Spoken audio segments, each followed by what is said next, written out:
নমস্কাৰ বন্ধুসকল, আপোনালোকৰ কি খবৰ? আশা কৰোঁ ভালেই আছে।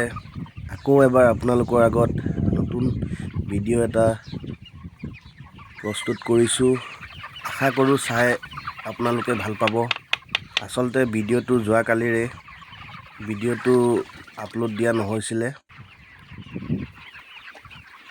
যোৱাকালি যিহেতু অলপ গৰম পৰিছিলে, সেইবাবে ফাৰ্মৰ ভিতৰত দিনৰ সময়ত ফাৰ্মৰ ভিতৰতে আছিলোঁ। যিহেতু ব্ৰইলাৰৰ গৰমটো বেছি লাগে আৰু হিট ষ্ট্ৰ'ক হোৱা চান্সটো বেছি হয়, সেইকাৰণে অলপ তাহাঁতক লৰাই বগৰাই দিছিলোঁ আৰু লগতে আপোনালোকক ফাৰ্মৰ বাহিৰৰ দৃশ্য অকণমানো দেখাইছোঁ। চাওকচোন, ইমান ধুনীয়া বতাহ মাৰি আছিলে যোৱাকালি।